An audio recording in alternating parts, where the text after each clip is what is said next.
بسم اللہ الرحمن الرحیم۔ السلام علیکم ورحمۃ اللہ وبرکاتہ۔ حکیم حافظ ذوالفقار احمد چوہان آپ سے مخاطب ہے۔ ارشاد باری تعالیٰ ہے، اقرأ بسم ربک الذی خلق، پڑھ اس رب کے نام سے جس نے پیدا کیا۔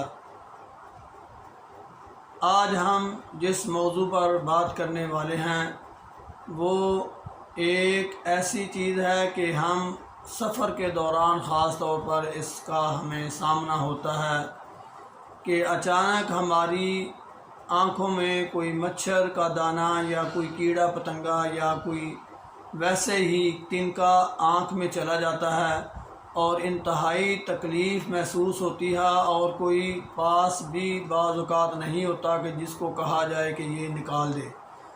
تو ہم آپ کو بتا رہے ہیں کہ یہ جو تنکا یا کوئی اور چیز آنکھ میں چلی جائے تو اس کو نکالنے کا طریقہ کیا ہے۔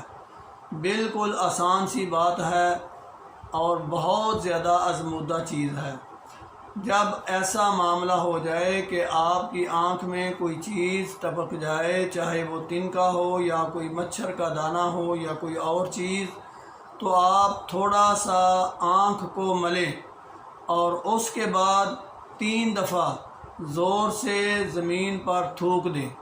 تھوکنے کا مطلب یہ ہے کہ تھوڑا سا زور لگے آنکھوں پر، جیسے میں پریکٹیکل کر کے آپ کو بتانے لگا ہوں، ایسے کرنا ہے۔ تھو یعنی پورا آنکھوں پر زور لگے۔ تو 3 دفعہ تھوکنے کے بعد آپ وہ چیز جو آنکھ میں پڑی ہے محسوس کریں گے کہ ناک کی اس سائڈ پر جو آنکھ کی سائڈ ناک کے ساتھ ہوتی ہے ادھر وہ لگی ہوگی، اور آپ اس کو آرام سے کپڑے کے ساتھ نکال دیں۔ یہ بہترین طریقہ ہے اس چیز کو نکالنے کا۔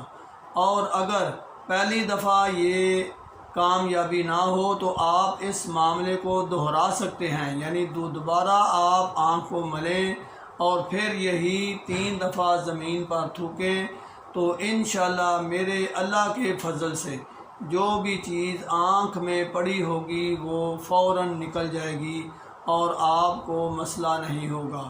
ہاں، اگر اس سے کچھ انفیکشن ہو جائے تو پھر آپ گلاب کا عرق 1-2 دفعہ ضرور آنکھ میں ڈال لیں، وہ جو انفیکشن ہے وہ بھی ختم ہو جائے گا اور یہ مسئلہ حل ہو جائے گا۔ اگر آپ چاہتے ہیں کہ ایسی مفید ویڈیوز آپ تک پہنچتی رہیں تو اس کے لیے ضروری ہے کہ ہمارا چینل ضرور سبسکرائب کریں۔ انشاءاللہ آپ کو بھی فائدہ ہوگا اور ہمارا بھی آپ سے رابطہ آسان ہو جائے گا۔ وما علینا الا البلاغ۔ السلام علیکم ورحمۃ اللہ وبرکاتہ۔